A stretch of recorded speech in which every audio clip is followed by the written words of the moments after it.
దేవా యేసయ్యా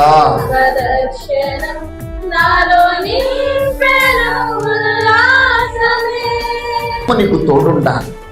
ఇది నాన్న 8వ నెల చివరి రోజులో మనం ఉన్నాం. ఆయన చూపే కదా, ఆయన కాపుదలే కదా, ఆయన భద్రతే కదా. ఎన్నో పరిస్థితులలో ఎదుర్కొంటూ ఉండగా, ఎన్నో సమస్యలు ఎదురవుతుండగా, ఎదుగో సముద్రము అలలు ఎలాగనో ఉప్పొంగు అణిచివేస్తున్నాడు కదా. ఆయన చల్లటి చూపే నీకు ఔషధము లాంటిది. ఆయన బలపరిచే దేవుడు.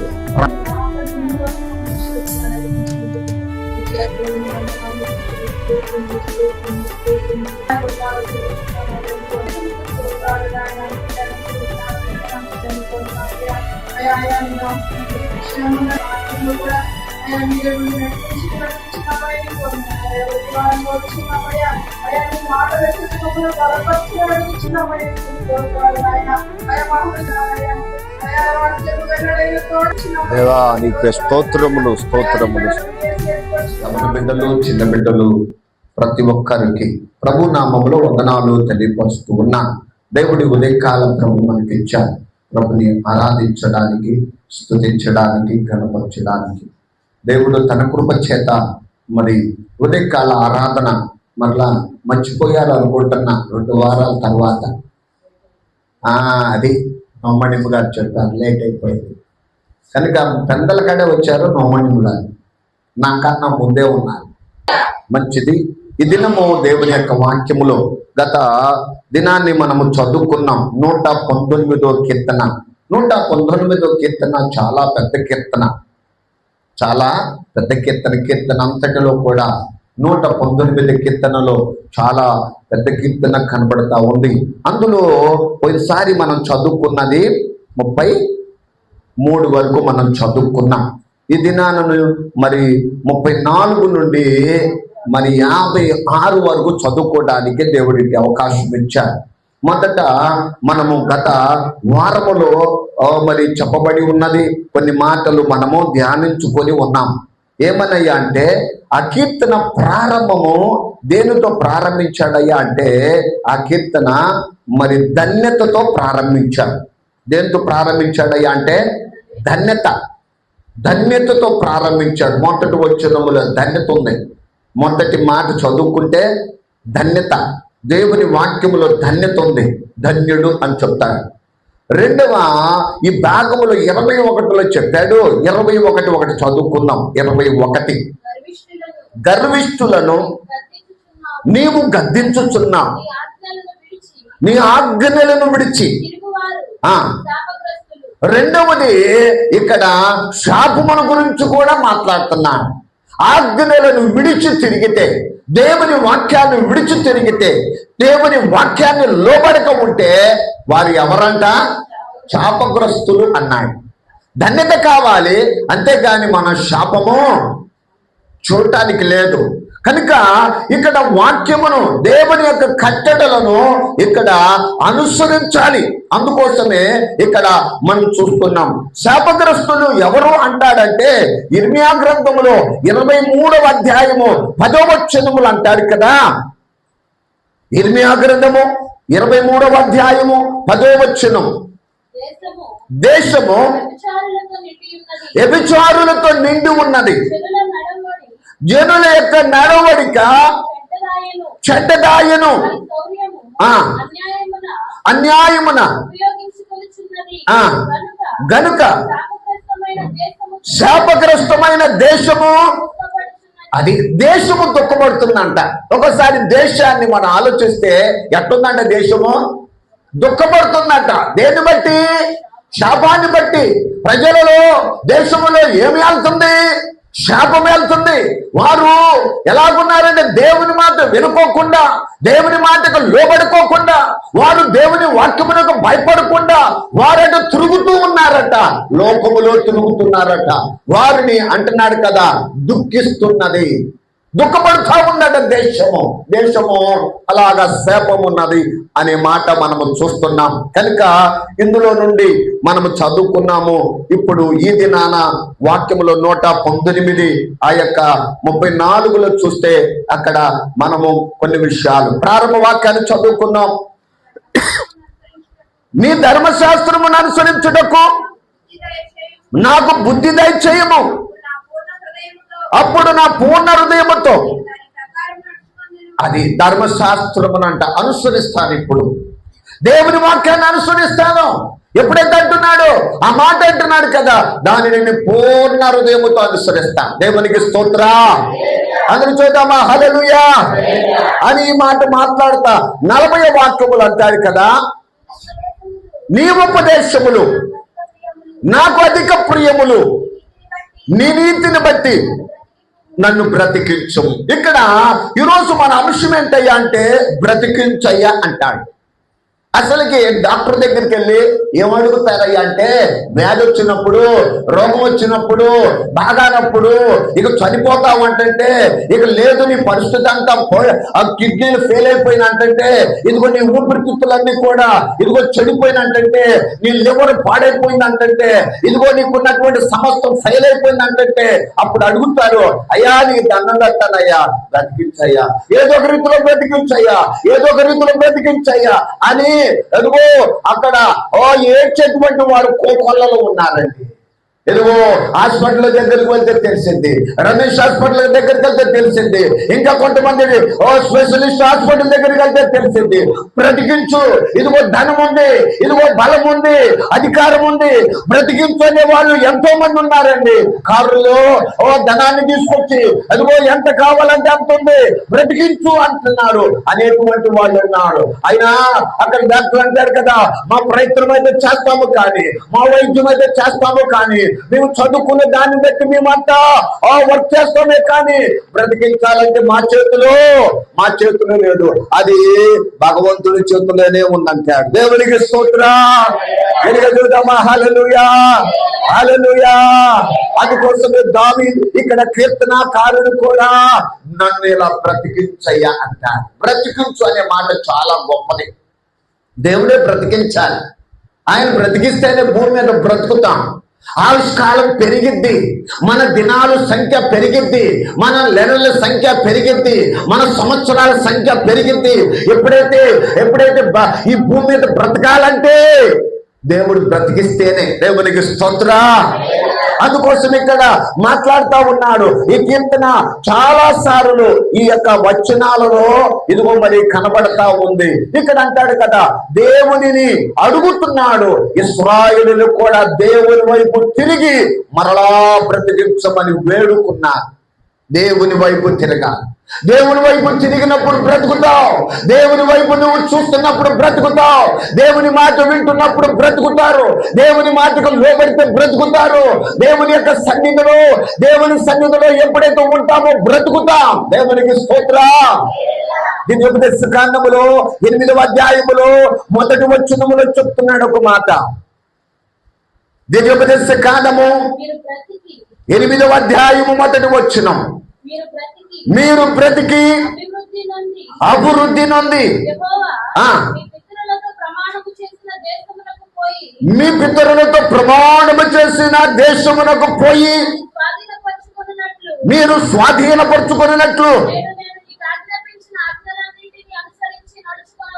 కాబట్టి బ్రతికించు అంటాడు. ఎప్పుడైతే దేవుడు అన్నారు, ఇశ్రాయేలు ప్రజలు అన్నారు, అయ్యా బ్రతికించయ్యా, మాకు అపాయం వచ్చేసింది, మాకు శాపం వచ్చేసింది, మాకు పాపం వల్ల చుచ్చితో మరణము అని దేవుణ్ణి అడుగుతుంటే దేవుడు అంటాడు కదా, మీరు బ్రతికి అభివృద్ధి పొందుకుంటాను. దేవునికి స్తోత్రం.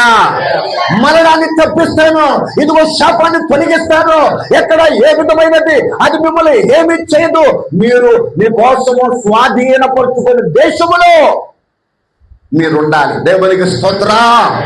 ఈ లోకములో దేవుని బిడ్డలారా బ్రతికి దేనికి మనం స్వాధీనపరచుకోవాలంటే పరలోక రాజ్యమును స్వాధీనపరుచుకోవాలి. ఈ లోకములో బ్రతికినంత కాలము ఏదో ఒక నీచమైన జీవితం కాదు, చెడు జీవితము కాదు, అన్యాయ జీవితము కాదు, అక్రమైన జీవితము కాదు, ఇదిగో లోకమైన జీవితము కాదు, పాపమైన జీవితము కాదు, లోకాసుల జీవితము కాదు.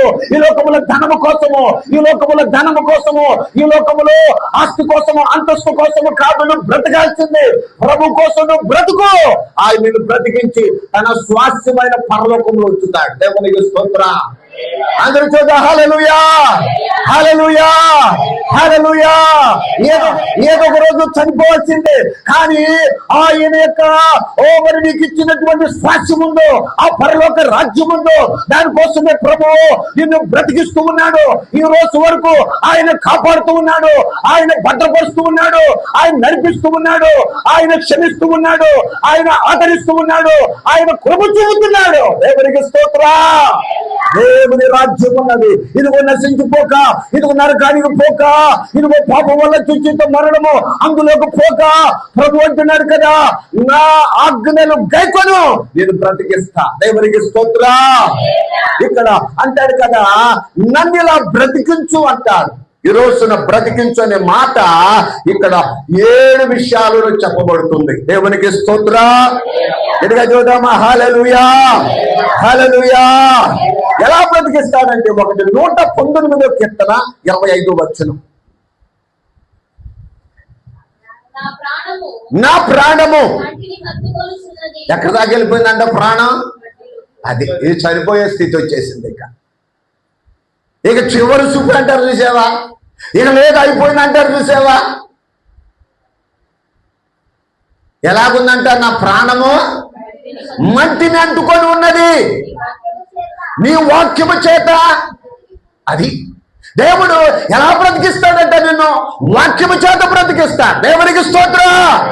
దేవుని వాక్యాన్ని తేలిక తీసుకోబాక. దేవుడిచ్చిన బైబిల్ గ్రంథముల వాక్యాన్ని నువ్వు సులువుగా తీసుకోబాక.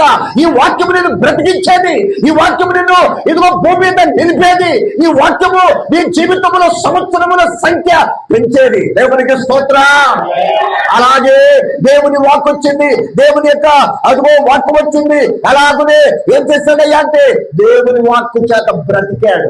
అక్కడ అంటాడు కదా, ఏలియా అంటాడు కదా, నేను చనిపోతానయ్యా. ఇక సమస్యల మధ్యలో, ఈ బాధల మధ్యలో, ఈ కష్టాల మధ్యలో, ఇదిగో ఆ యొక్క మరి ఆహాబు భార్య అయిన యెజబెలు ఇచ్చిన ప్రకటనలో ఇక నేను బ్రతకలేను, నేను చనిపోతానంటే దేవుడు అన్నాడు కదా, అరణ్యములో ఉన్నటువంటి అదిగో ఆ యొక్క ఆ చెట్టు బద్రీ వృక్షము క్రింద ఉన్న అదిగో ఆ ఏలియాని దేవుడు దర్శించాడు, దేవుడు బలపరిచాడు, దేవుడు లేపాడు, తట్టాడు. లేపా అంటున్నాడు కదా, ఏలియా నీ కోసము ప్రయాణమును సిద్ధపరిచాడు. దేవునికి స్తోత్రం. ఈ రోజున మన జీవితాల్లో కూడా ఇసుకలైపోయింది. ఇక బిడ్డల వల్ల, కుటుంబం వల్ల, సమస్యల వల్ల అనేకమైన ఆదరణ లేక కొట్టుబిడ్డలు ఆడిపోతున్నా, ఇక నేను ఎందుకు బ్రతికేదిలే, ఇక ఎందుకులే అని అనుకోబాక. నేను బ్రతికించేది ఎవరో తెలుసా? దేవుడు. దేవునికి స్తోత్రం. ఎవరి కోసం బ్రతకాలంటే దేవుడి కోసం బ్రతుకు, దేవుడి సాక్షిగా బ్రతుకు, దేవుని మాట మీద బ్రతుకు, దేవుడి కోసం బ్రతుకు. ఆ ఫలము ఒక దినాన నువ్వు చూస్తావు. దేవునికి స్తోత్రం. మనుషుల కోసం కాదు, ఎవరి కోసమే కాదు నువ్వు బ్రతకాల్సింది, దేవుని కోసం నువ్వు బ్రతుకు. దేవుడు చేస్తాడు నీ పట్ల కార్యాలు, నీ పట్ల మేలులు, నీ పట్ల ఉపకారం చేస్తాడు. ఏ కష్టం వచ్చినా, ఏ కన్నీరు వచ్చినా, ఏ సమస్య వచ్చినా, ఏ బాధ వచ్చినా ఈ వాక్యం నిన్ను ఆదుకుంటుంది, ఈ వాక్యం నిన్ను బలపరుస్తుంది, ఈ వాక్యం నిన్ను ధైర్యపరుస్తుంది, ఈ వాక్యం నిన్ను నీ ప్రాణములకు సేద తీస్తుంది, ఈ వాక్యం నిన్ను బ్రతికించేది. దేవుని వాక్యం ఒకటి బ్రతికిస్తుందని గుర్తుపెట్టుకో. దేవునికి స్తోత్రం. ఒక్కొక్కసారి గ్యాస్ వస్తే టాబ్లెట్ కూడా అవ్వకపోతే ఇంజక్షన్ పడింది. ఎవరు చెప్పారు ఈ మాట? అమూల్య చెప్పింది. ఇంజక్షన్. ఎందుకంటే తెలుసు కదా, చదువుకి అందుకోసమే. ఇంజక్షన్ పడితే పవర్ఫుల్ ఎక్కడైతే ఉందో, ఏ కంటకైతే పట్టిందో, ఏ గుండెకైతే పట్టిందో, ఎక్కడైతే పట్టిందో అది తీసుకొచ్చేది ఏంటంటే ఇంజక్షన్. ఆ ఇంజక్షన్ వల్ల ఏమవుతున్నాయి అంటే వెంటనే గ్యాస్ ఫ్రీ అయిపోద్ది. దానికన్నా పవర్ఫుల్, 1000 రెట్లు పవర్ఫుల్ వాక్యము. దేవునికి స్తోత్రం చూద్దాం. హల్లెలూయా. చూద్దాం. హల్లెలూయా, హల్లెలూయా. అందరు నమ్మిన వాళ్ళందరూ దేవునికి స్తోత్రం చూద్దాం. హల్లెలూయా. ఈ వాక్యము విని ఎప్పుడైతే విశ్వాసము కలిగి నువ్వు ఉంటావో నిన్నే బ్రతికించేదని వాక్యం బ్రతికిస్తుంది. తర్వాత ఏం చేస్తుంది అంటే ఈ వాక్యము అంటాడు కదా 119 107 కీర్తనలు చెప్తున్నాడు. 119 107వ కీర్తన భాగం. యెహోవా మిక్కిలి శ్రమపడుచున్నాను. అది శ్రమ వల్ల చనిపోదాం అనుకున్నాడట. ఇక ఎందుకులో ఈ జీవితం విసుకుపోయాడు. ఇంకెందులో బ్రతకాలనుకుంటున్నాడు అంటే ఇక్కడ అంటాడు కదా నీ మాట చొప్పున నన్ను బ్రతికించు. అది వాక్యం బ్రతికించిందంట. ఇప్పుడేమో మాట, దేవుని మాట బ్రతికిస్తుందంట. ఏ మాట కోసం అయితే కనిపెడుతున్నావో, ఏ మాట కోసం అయితే ఏడుస్తున్నావో, ఏ మాట కోసం ఉపవాసం ఉంటున్నావో, ఏ మాట కోసం దేవుని దగ్గర అడుగుతున్నావో ఆ మాట బ్రతికిస్తుంది. దేవునికి స్తోత్రం.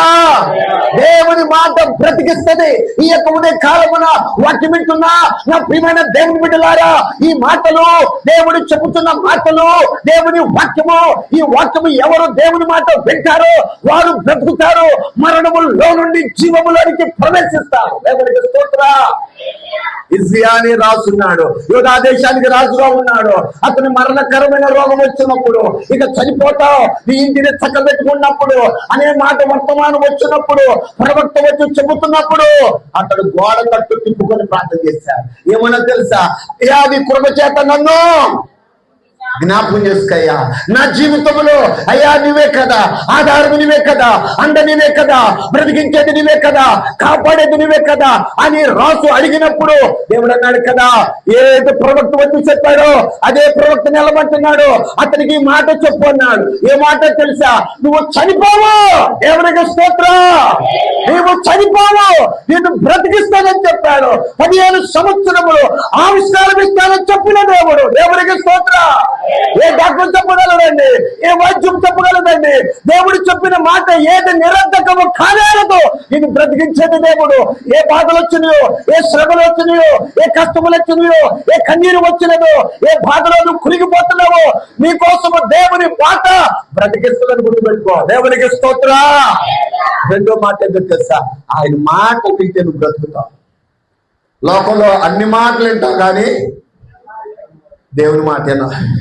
ఇది చూడు తల్లి, ఇది చూడు చెల్లి, ఇది చూడు అక్క, ఇది చూడు తల్లి, ఓ సహోదరుడా, ఇది చూడు ప్రతి ఒక్కరు దేవుని మాట విను, నువ్వు బ్రతుకుతావు అంతే. చాలా మంది జీవితాల్లో ట్రోలింగ్ చేస్తున్నారు. ఏమనంటే నా కిడ్నీలు పేరైపోతే ఇదిగో దేవుడు నన్ను స్వస్థపరిచాడు, సేవకుడు ప్రార్థన చేస్తుంటే నేను బాగుపడ్డానంటే వాడు ట్రోలింగ్ చేస్తున్నారు. ఏమన్నా తెలుసా? కిడ్నీలు ఫెయిల్ అయిపోతే ప్రార్థన చేస్తూ పోయిందా? ఎస్, నువ్వు నమ్ము. కిడ్నీలు ఫెయిల్ అయినా, హార్ట్స్ ఈ యొక్క లోపల అన్ని బ్లాక్ అయినా దేవుడు నేను బ్రతికించడానికి ఉన్నాడు. దేవుడికి స్తోత్రం.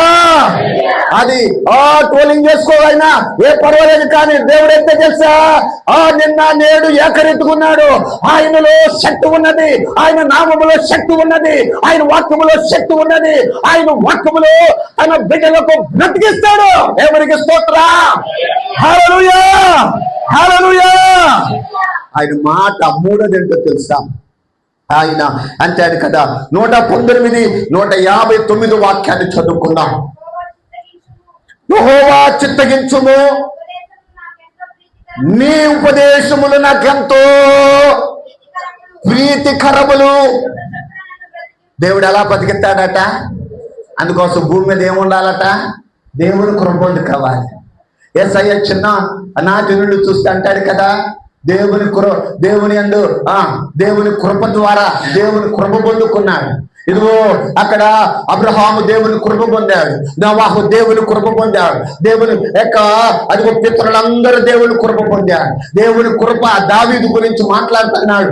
నా కృప అతనికి తోడుగా ఉంచాడు, అతనికి నేను దూరము చేయనన్నాడు. దేవుని కృప ఈ భూమి మీద కావాలి, దేవుని కృప పొందుకోవాలి. అందుకోసం అంటాడు దేవుని కృప ఉంటే ఇక్కడ కాదు ఎక్కడున్నా కానీ, ఏ స్థలములో ఉన్నా కానీ, ఏ పరిస్థితుల్లో ఉన్నా కానీ, ఎలాంటి కుటుంబ అరణ్యము కావచ్చు, అరణ్య మార్గంలో కావచ్చు, ఆయన కృప ఏం చేస్తుంది అంటే బ్రతికిస్తుంది. దేవునికి స్తోత్రం. ఎడిగా చూద్దామా? అందరు కలిసి చూద్దామా? అందరు చూద్దామా? హల్లెలూయా. దేవుని కృప కావాలి. ఆయన బ్రతికిస్తాడు. ఎలా అంటే ఒకటేమో వాక్యాన్ని పట్టుకో, రెండోదేమో దేవుని మాట పట్టుకో, మూడోదేమో కృప, ఆయన కృప. అందుకోసం అపోస్తలుడైన పౌలు అన్నాడు, అయ్యా నాకు చాలయ్యా, నీ కృప ఉంటే చాలన్నాడు. ఈ ధనం ఉంటే చాలల్లా, ఈ లోకములో ఇల్లు ఉంటే చాలల్లా, బంగారం ఉంటే చాలల్లా, పొలం ఉంటే చాలల్లా, ఈ లోకములో ఏది ఉంటే అది చాలు అంటలా. ఏమన్నాడు తెలుసా? నీ కృప ఉంటే చాలు. ఈ రోజున ఏ కృప మీద నువ్వు ఆశ పెట్టుకున్నావు, ఏ కృప కలిగే దేవుని మీద ఆధారపడుతున్నావు, ఏ దేవుని నువ్వు ఆశ్రయాన్ని కోరుకున్నావు, ఆ దేవుడు బ్రతికిస్తాడు. ఈ కుటుంబంలో ఏదైనా శాపం ఉండొచ్చు, ఏమైనా అపాయములు, శోధనలు, భయంకర పరిస్థితులు ఉండొచ్చు. ఆ కృప ద్వారా విడుదల కలిగిస్తాడు. దేవునికి స్తోత్రం. ఇక్కడ అలాగున బ్రతికించు అనే మాట నేను బ్రతుకున్నట్లుగా అంటాను. బ్రతికించేది దేవుడే, నువ్వు బ్రతకాలి. నేను బ్రతికి దేవునిలో ఉండాలి, దేవుని సన్నిధిలో ఉండాలి. ఇక్కడ అనే మాటను మనం చూస్తే, ఇదిగో మరి ఎవరు బ్రతుకుతారు అంటే, మనము చదువుకుంటే ఎవరు బ్రతుకుతారు అంటే ఇక్కడ 5 విషయాలు చెప్తాడు. ఎన్ని విషయాలట?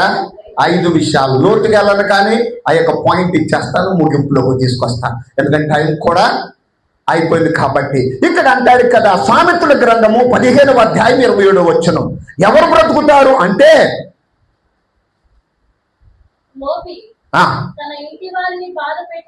లోబి. అన్నిటిలో కూడా లోబితనం. పని చేసినప్పుడు, పరిచయం చేసినప్పుడు, ఇంట్లో ఉన్నప్పుడు, ఎక్కడున్నా కానీ ఏ తనాన్ని చూపిస్తాడట? లోబితనం.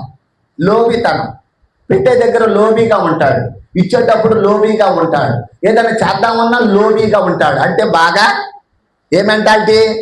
ఇంగ్లీష్లో చీప్ మెంటాలిటీ. ఇది ఏ మెంటాలిటీ? బాగా చీపు. అసలుకే చాలా అతడు ఎట్టుంటాడయ్యా అంటే గ్రాండ్గా ఉండడు, అతడు డిగ్నిఫైడ్గా ఉండడు. లోబి ఏం చేస్తాడంట? ఇంటి వాళ్ళని ఎప్పుడు బాధ పెడతాడంట. అతను పెడతాం ఏంటంటే ఇంటి వాళ్ళని బాధ పెడతాం. తర్వాత లంచమును అసహించుకొని వాడు బ్రతుకును. అది ఎవరు బ్రతుకుతారు? మన అంశం ఏంటయ్యా అంటే ఎవరు బ్రతుకుతారు ఈ లోకంలో? ఎవరు బ్రతుకుతారయ్యా అంటే లంచాన్ని అసహించుకోవాలి. అది లంచం వస్తుంది.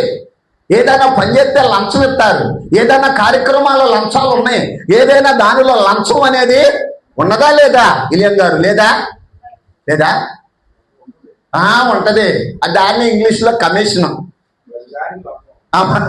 అయితే దానిని నువ్వు అసహించుకుంటేనంట బ్రతుకుతావు. ఎవరు బ్రతుకుతారట? లంచం వస్తుంది, దానికన్నా వస్తుంది, జీతం కన్నా ఎక్కువ రావచ్చు, లేకపోతే చేతి పని కన్నా ఎక్కువ రావచ్చు. ఏదైనా నువ్వు అసహించుకుంటే భూమి మీద నిన్ను బ్రతికించి అంతకంతం ఎక్కువ దేవుడు ఎత్తాడు నీకు. దేవునికి స్తోత్రం. ఇక్కడ చాలా మంది లంచంలో పట్టుకున్న వాళ్ళు కోట్లలో ఉన్నారు. అధికారులు చాలా మంది పట్టుబడ్డారు, వాళ్ళు ఉద్యోగం పోగొట్టుకున్నారు, వారు సిగ్గుతో అవమానముతో తలదించుకున్నారు. ఈ రోజున ఫోన్ వచ్చిన తర్వాత లంచం తీసుకొని ఊరకనే చిక్కుపడుతున్నారు. ఈ లంచం అనేది ఎలాగుందంటే వారి యొక్క అధికార స్థితిని కోల్పోతూ ఉన్నారట. మనకేం ఉద్యోగం ఉందా అనుకోవచ్చు. అంటే మనము ఏది ఇతరులది ఆశించకుండా ఉంటేనే నిజాయితీ. దేవునికి స్తోత్రం. ఏది కావాలో నీకు తెలుసు, దేవుడికి అది ఇస్తాడు. ఆయన తగిన కాలంలో ఇస్తాడు, తగిన సమయంలో ఇస్తాడు. ఇప్పుడు బాధపడుతూ ఉండొచ్చు, ఇప్పుడు ఏడుస్తూ ఉండొచ్చు, ఇప్పుడు దిగులు పడుతూ ఉండొచ్చు, ఇప్పుడు అంగలారుస్తూ ఉండొచ్చు, ఇప్పుడు ఏదైనా పరిస్థితుల్లో ఉండొచ్చు. ఒక దినాన్ని దేవుడు నిన్ను ఆశీర్వదిస్తాడు. దేవునికి స్తోత్రం. ఎదిగా చూద్దామా? హల్లెలూయా, హల్లెలూయా, హల్లెలూయా. అమెరికాలో మమ్మీ ఉన్నాడు, ఆయన పేరు జాన్. ఆయన న్యూజివీడులో 7 సంవత్సరాలు ఉన్నాడు. అంతకుముందు అక్కడ మరి ఆ యొక్క సూరత్లో ఒక 7 సంవత్సరాలు ఉన్నాడు. అయితే ఇక్కడ వాళ్ళు చూస్తే ఆయన దగ్గర తన మరి వదిన బాబు వాళ్ళు మా గురుముఖులు చిన్నప్పుడు అంటే పుట్టినప్పుడే చదివించడానికి పంపించాడు. బిఎస్సి నర్సింగ్ చదువుకోవడానికి వెళ్తే వెళ్ళింది ఎక్కడికైనా బెంగళూరు, వాళ్ళు ఉన్నదో సూరత్లో. అక్కడ 2 days ప్రయాణం, మొత్తం జర్నీ చేయాలి ట్రైన్లోనే. ఆయన కష్టపడి చదివించాడు. దేవుళ్ళు ప్రతి సండే అంటే ప్రతి సాటర్డే వాళ్ళ ప్రేయర్, ప్రతి ప్రేయర్ కూడా అటెండ్ అయ్యేవాడు. ఆ ప్రార్థన చేస్తూ ఉండాలి. అలాగా ఉండగా కష్టపడతా ఉండగా ప్రయాసపడతా ఉండగా అక్కడ అయిపోయిన తర్వాత ఆ 4 సంవత్సరాలు కంప్లీట్ అయిన తర్వాత పోస్టింగ్ వాళ్ళు ఇంకా అక్కడే మంచి ఏరియాలో సూరత్లో మంచి హాస్పిటల్ ఉంది, అక్కడ ఇస్తారనుకున్నాను. కానీ అలా అక్కడ ఇలా పై ఉన్న అధికారి ఎక్కడిచ్చాడంటే నూజివీడు వెళ్ళమన్నాడట. అమ్మా నువ్వు నూజివీడు వెళ్ళాలి.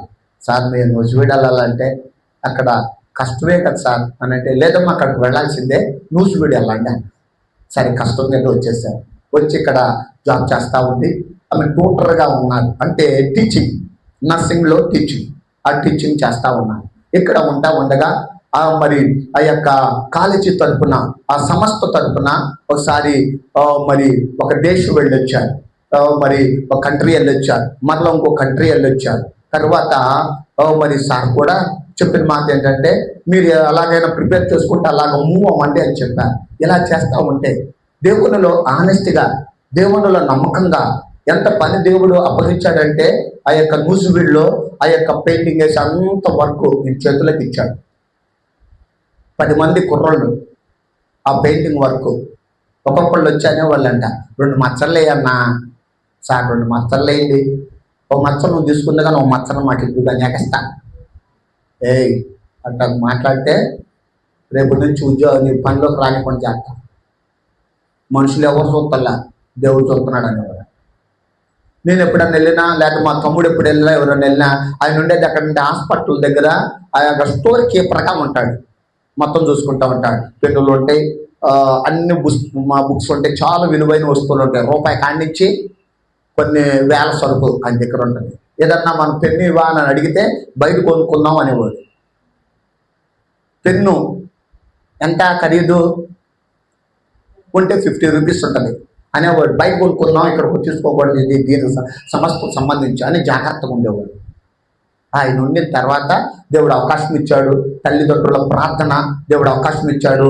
అమెరికా వెళ్ళిపోయిన తర్వాత 2 సంవత్సరాలకి వీళ్ళు వెళ్ళిపోయిన తర్వాత ఇప్పుడు అక్కడ మరి ఎక్కువ చదువు లేదు, అయినా కానీ దేవుని కృప ఉంది, దేవుని మాట వింటా ఉన్నాడు. ఇక్కడ ఎన్ని సంవత్సరాలు కష్టపడ్డాడో అమెరికాలో తీసుకొని కూర్చోబెడితే అక్కడ ఉంచితే అక్కడ జరిగిన సంఘటన నేను తెలుసా? ఒక్కొక్క అధికారి అక్కడికి వెళ్తున్నాం చూడటానికి.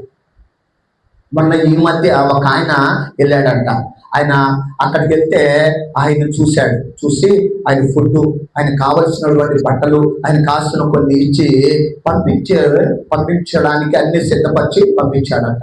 ఆయన వెళ్తా ఒక మాట అన్నాడు, జాన్ నేను 1000 విమానాలు ఎక్కాను, 1000 విమానాలు దిగాను, ఎంతో మందికి నేను హెల్ప్ చేశాను, ఎంతో మంది నా దగ్గర హెల్ప్ పొందుకున్నాను. అలాంటిది నా జీవితంలో ఒకే ఒక వ్యక్తివి కనపడ్డావు, నాకు హెల్ప్ చేసిన వ్యక్తివి నువ్వు ఒక్కడివే అన్నాడు. దేవునికి స్తోత్రం చూడాలి. నేను చూస్తుంటే నాకు ఆశ్చర్యం కలుగుతుంది అన్నాడంట. ఏంటో తెలుసా? నూజివీడులో జీరోలో ఉన్నావు, నువ్వు జీరోలో ఉన్నావు, ఇక్కడ అమెరికాలో యూరోలో ఉన్నావు అన్నాడు. ఎక్కడుంచాడట? అమెరికాలో యూరోగా ఉన్నావు. ఎవరు మెయింటెనెన్స్ చేయలేనటువంటి మెయింటెనెన్స్ దేవుడు ఇచ్చాడు. ఒక కార్ ఇచ్చాడు, ఒక ఉన్నతమైనది ఇచ్చాడు. అక్కడ బ్రతకాలంటేనే కష్టం, కానీ దేవుడు నిన్ను బ్రతికిస్తున్నాడంటే ఆయన చెప్పాడట, దేవుని కృపనయ్యా మరొకటేమీ కాదు. దేవుని కృప ఎక్కడ కాదు, ఎక్కడున్నా బ్రతికిస్తుందని గుర్తుపెట్టుకో. ఒక రోజు వస్తుందని గుర్తుపెట్టుకో. భయపడక, దిగులు పడక, లంచము అనే దానిని ఏం చేసుకోమన్నాడట? అసహించుకో. అది ఏం చేస్తుందయ్యా అంటే నేను బ్రతికిస్తుంది. దేవునికి స్తోత్ర. హల్లెలూయా. 33 యెషయా గ్రంథం 33:15 అంటాడు కదా. యెషయా గ్రంథం 33:15 నీతిని అనుసరించి యథార్థముగా మాట్లాడుతూ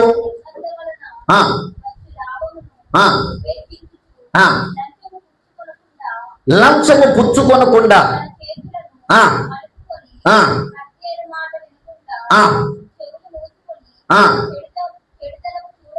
చెడుతనమును చూడకుండా కన్నులు మూసుకొని వాడు బా దేవునికి స్తోత్రం చూద్దా, హల్లెలూయా. అందరూ చూద్దామా, హల్లెలూయా.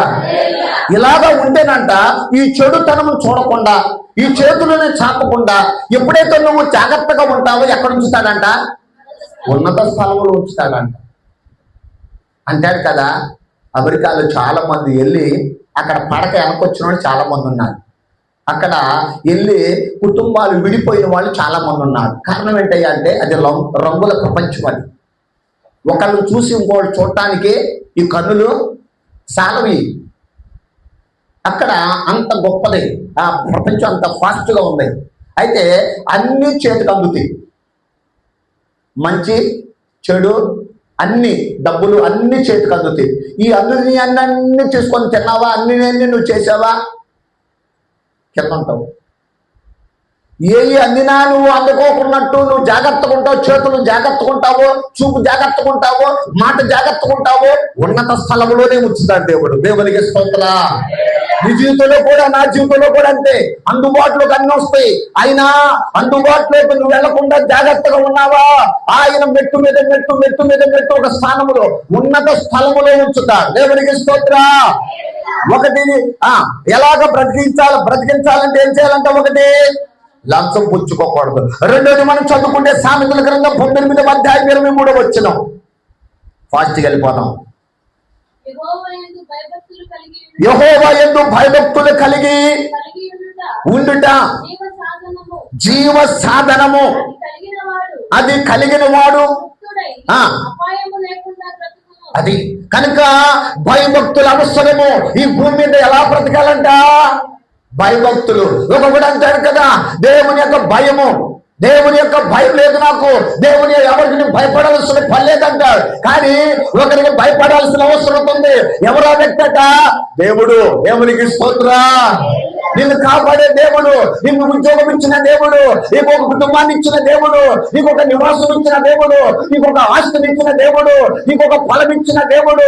ఆయనకి భయపడాలి. ఎప్పుడైతే దేవుని ఎందుకు భయభక్తులు కలిగి ఉంటావో నువ్వు బ్రతుకుతావు. దేవునికి స్తోత్రం. గట్టిగా చేద్దామా, హల్లెలూయా, హల్లెలూయా అంటాడు కదా కీర్తన గ్రంథములో 33 కీర్తన 19వ వచనములు అంటాడు. 33 కీర్తన 19వ వాక్యము. యెహోవా దృష్టి ఆయన యందు భయభక్తులు గల వారి మీదను, ఆయన కొరకు కనిపెట్టుకుని వారి మీదను. అది దేవుని దృష్టి నీ మీద ఉండాలంటే, నా మీద ఉండాలంటే, మన మీద ఉండాలంటే, మన కుటుంబం మీద ఉండాలి అంటే ఏమి నిలపాలంట? మనం భయభక్తులు నిలపాలి. ఒకటేమో లంచం పుచ్చుకోకూడదు అన్నాడు, రెండోదేమో భయభక్తులు అన్నాడు. మూడో దానికి వెళ్తే ఎస్కేల్ గ్రంథము 3వ అధ్యాయం 21వ వచనాన్ని చదువుదాం. 3వ అధ్యాయం 21 అయిపోయింది. ఇక అయితే పాపము చేయవలదని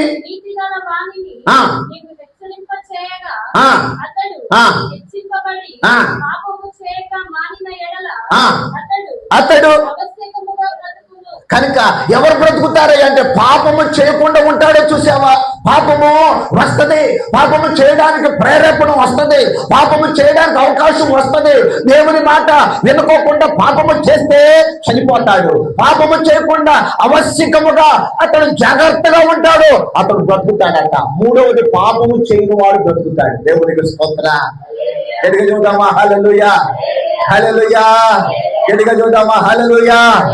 అందుకోసమే ఇక్కడ అంటాడు కదా, యేసయ్య ఎవరో తెలుసా? పాపము లేనివాడు. పాపము లేనివాడు ఆయన, ఆయనలో పాపము లేదు. యేసయ్య ఆయన బిడ్డలకు కూడా పాపము చేయకూడదు. ఏ పాపమైనా చేయకుండా నువ్వు జాగ్రత్తగా ఉంటావు, నీ కంటిని కాచుకుంటావు, నీ చేతులు కాచుకుంటావు, నీ నడకలు జాగ్రత్తగా ఉంచుకుంటావు, నీ జీవితాన్ని జాగ్రత్తగా ఉంచుకుంటావు, నీవు దేవునిలో ఉంటావు, నిన్ను దేవుడు బ్రతికించి అక్కడ అంటాడు కదా అభివృద్ధినిస్తాడు. దేవునికి స్తోత్రం. దేవుని ద్వారా దీవెన కనబడింది. ఉద్యోగం కోసం కావచ్చు, వ్యాపారం కోసం కావచ్చు, చేతిపడి కావచ్చు, అది ఒక ప్రయత్నము కావచ్చు, ప్రతి దానిలో దేవుని హస్తము నీ తోడుగా ఉంటది. దేవునికి స్తోత్రం. మూడవది పాపము చేయకూడదు.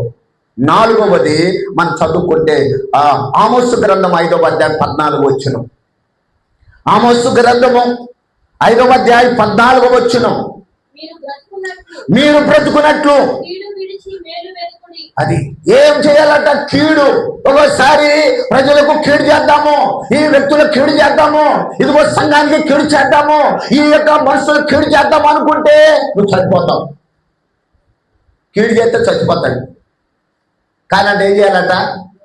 మేలు చేయి, దేవుడిచ్చిన మేలు చేయి, దేవుడిచ్చిన దానిలో మేలు చేయి, ఏదో ఒక మేలు చేయి.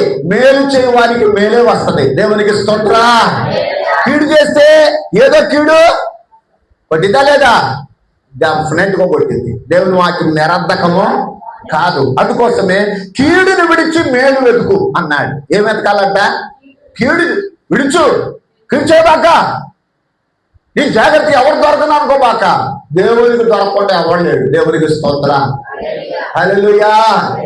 దేవుడికి దొరకకుండా ఎవరో లేరు. అందుకోసమే నాలుగోది ఏం చేయాలంటే కీడును విడిచి మేలు చేయాలి. ఒకటి మనం చదువుకుంటే, ఒకటి లంచమును అసహించుకున్నవాడు బ్రతుకుతాడు.